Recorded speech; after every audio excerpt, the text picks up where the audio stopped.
क्या आप जानते हैं कि संसार में वह कौन सा मंदिर है जो सबसे अधिक धनी, संपदा और रहस्यों से भरपूर है?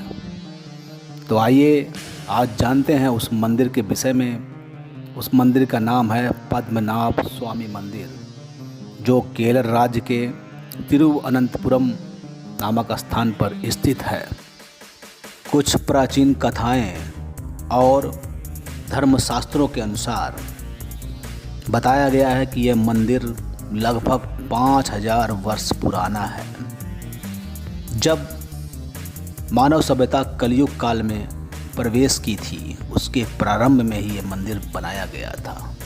यह मंदिर साक्षात भगवान विष्णु जी का मंदिर है। सन 1750 ईस्वी में त्रावणकोर के महाराज मार्तंड वर्मा जी ने जब इस मंदिर का जीर्णोद्धार का काम अपने हाथों में लिया, तो उस समय खुदाई करने में जब मजदूर नीचे गए तो वहाँ पे भगवान विष्णु की बहुत विशाल शालिग्राम पत्थर की शयन अवस्था में मूर्ति प्राप्त हुई। भगवान विष्णु की विशाल मूर्ति प्राप्त होने के उपरांत महाराज मार्तंड वर्मा जी ने स्वयं को पद्मनाभ स्वामी मंदिर का दास घोषित किया एवं अपने समस्त परिवारजनों के साथ मंदिर की सेवा और शुश्रूषा में लग गए। महाराज मार्तंड वर्मा जी भगवान विष्णु के इतने अनन्य भक्त थे कि उन्होंने अपने राज्य की सारी संपत्ति, खजाना, हीरे जवाहरात सभी को लाकर मंदिर के नीचे 7 तहखानों में दरवाजे में बंद कर दिया। उसी कालखंड से महाराज मार्तंड वर्मा जी के परिवार के लोगों के द्वारा मंदिर के देखरेख और मंदिर के अन्य व्यवस्था को अपने हाथों में लिया गया और वर्तमान तक अपने हाथों में चलाया गया। त्रावणकोर के अंतिम राजा चिथरा थिरुनल बलराम वर्मा जी की मृत्यु 1991 में हो गई। उसके उपरांत उनके छोटे भाई के द्वारा श्री उत्तरादम तिरुनल मार्तंड वर्मा की देखरेख में मंदिर का कार्य और उनकी संपत्ति को अपने हाथों में लिया गया। यहीं से कहानी एक नया मोड़ लेती है और पद्मनाभ स्वामी मंदिर के 7 दरवाज़ों का रहस्य और रोमांच प्रारंभ होता है। 2009 में केरला के एक पूर्व IPS अधिकारी TP सुंदरराजन ने केरला हाई कोर्ट में एक अर्जी दी कि त्रावणकोर के अंतिम महाराज की मृत्यु के उपरांत मंदिर के स्वामित्व का जो आधिपत्य है वो राजघराने के पास नहीं होना चाहिए। मंदिर का स्वामित्व का आधिपत्य केरला सरकार के पास होना चाहिए। इसके उपरांत 31 जनवरी 2011 को केरला हाई कोर्ट ने आदेश दिया कि मंदिर का स्वामित्व राजघराने से लेकर केरला सरकार को दिया जाता है और एक 5 सदस्यों की कमेटी गठित की जाती है जो मंदिर का देखरेख का कार्य करेगी। इस आदेश के फलस्वरूप त्रावणकोर के महाराज के भाई उत्तरादम तिरुनल मार्तंड वर्मा जी 2 मई 2011 को सुप्रीम कोर्ट चले गए।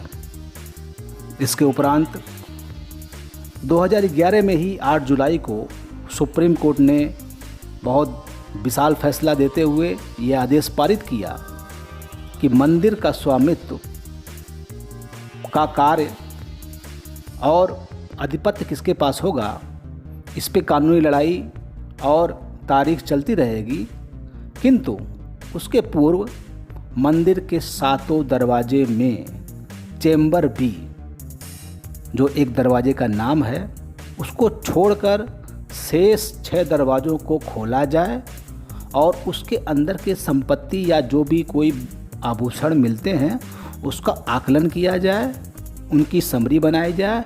इसके उपरांत चेंबर बी को खोला जाए या नहीं खोला जाए, उसके आदेश के बारे में फैसला किया जाएगा। सुप्रीम कोर्ट के इस आदेश के उपरांत केरला सरकार ने कमेटी बनाकर सैकड़ों मजदूर, इंजीनियर, प्रोफेसर, विद्वान को निर्धारित समय पर इकट्ठा किया और मंदिर के 6 दरवाज़ों को खोलने का कार्य आरंभ हुआ। एक एक कर 6 दरवाजे खुलते गए। 6 दरवाज़ों के खुलने के उपरांत उसमें अथाह संपत्ति, आभूषण, सोने, चांदी, हीरे जवाहरात की मूर्तियाँ, सोने की विशाल विशाल प्रतिमाएं मंदिर के 6 दरवाजे से निकली। कुल 3 वर्षों तक मंदिर के 6 दरवाजे से निकली संपत्तियों का आकलन होता रहा, उनके आभूषणों की गिनती और उसका मूल्य निर्धारित होता रहा।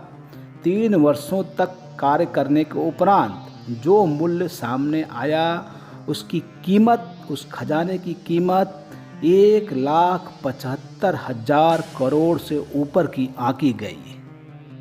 इसके उपरांत 2016 में सुप्रीम कोर्ट ने चैम्बर बी अर्थात 7वें दरवाजे को खोलने का आदेश पारित किया। इस आदेश के उपरांत हजारों की संख्या में मजदूर, इंजीनियर, विद्वान, प्रोफेसर, पंडित, अलग अलग मामले के अलग अलग जानकारों को बुलाया गया और 7वें दरवाजे को खोलने की प्रयास प्रारंभ किया गया। बताया जाता है कि 7वें दरवाजे को खोलने गए मजदूर जो दरवाजे के पास में थे उनके द्वारा दरवाजे को खोलने का प्रयास किया गया तो ऐसा पाया गया कि 7वां दरवाज़ा 3 प्रकार के दरवाज़ों से बना हुआ, अलग अलग धातुओं से बना हुआ है, जिसमें पहला भाग लोहे का था। मजदूरों ने लोहे के दरवाजे को तोड़ दिया, खोल दिया, उसको बाहर निकाला और दूसरा भाग जो पाया गया वो मजबूत लकड़ी से बना हुआ था। मजदूरों ने लगकर उस लकड़ी के भाग को भी निकाला, कई दिनों में उसको निकालने में सफलता प्राप्त हुई, किंतु जो आखिरी चरण था दरवाजे का वह पूर्णतः लोहे का सप्त धातु का बना हुआ दरवाज़ा था। उस दरवाजे की सबसे बड़ी विशेषता यह पाई गई, उस दरवाजे में न कोई कड़ी थी, न कोई हैंडल था, न कोई खटका था, न कोई छिटकिनी थी। किसी प्रकार का दरवाज़ों को खोलने का यंत्र दरवाजे में नहीं पाया गया और उस विशाल लोहे के सप्त धातु के दरवाज़ों में 2 बड़े बड़े नाग का चित्र आकृति उकेरी गई थी। इसके अलावा और उसे खोलने का कोई भी यंत्र साधन वहाँ मौजूद नहीं था। मजदूरों ने कुछ प्रयास किया उसे तोड़ने के लिए, खोलने के लिए हथियारों से, यंत्रों से, लेकिन जैसे ही मजदूरों ने दरवाजे को स्पर्श किया उसके भीतर से भयानक सर्प गर्जना होने लगी जो पास खड़े हुए मजदूरों को स्पष्ट सुनाई दी। वह मजदूर तत्काल अपने अस्त्र शस्त्रों को, सामानों को छोड़कर सर पर हाथ रखकर, पांव रखकर भाग गए। उसके उपरांत किसी मजदूर का साहस नहीं हुआ कि वो 7वें दरवाजे के पास जा सके। अधिकारीगण, व्यवस्थापक भी भयभीत हो गए और उन्होंने 7वें दरवाजे को खोलने का प्रयास समाप्त कर दिया। कोर्ट को जाकर यह बात बताई गई। कोर्ट के द्वारा 7वें दरवाजे को खोलने का कार्य स्थगित कर दिया गया। तब से लेके आज तक वह 7वां दरवाज़ा और उसका रहस्य विद्यमान है। 7वें दरवाजे को खोला नहीं जा सका है। चैम्बर बी का रहस्य अभी शेष है।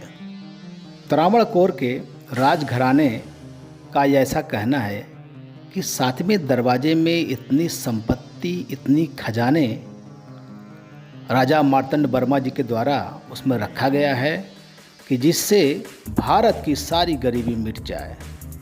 किंतु उस दरवाजे को विशेष परिस्थिति में ही खोला जा सकता है, अन्य किसी प्रकार से खोला नहीं जा सकता है। यदि उसे ज़बरदस्ती खोला गया तो प्रलय भी आने की संभावना है। कुछ बड़े शोधकर्ताओं और वैज्ञानिकों का ऐसा कहना है कि 7वां दरवाज़ा, जिसे चैम्बर बी के नाम से जाना जाता है, उसमें से एक सुरंग जो प्राचीन आदिकाल में बनाई गई थी, जो सीधा अरब सागर में निकलती है। यदि 7वें दरवाज़ों को तोड़ा गया तो उससे उत्पन्न होने वाले एयर वेंटिलेशन से जैसे ही हवा का झोंका उस दरवाजे से सुरंग की तरफ प्रवेश करेगा तो उसके आकर्षण से अरब सागर का सारा पानी उस सुरंग के रास्ते तिरुवनंतपुरम में भर जाएगा और पूरा तिरुवनंतपुरम डूब जाएगा।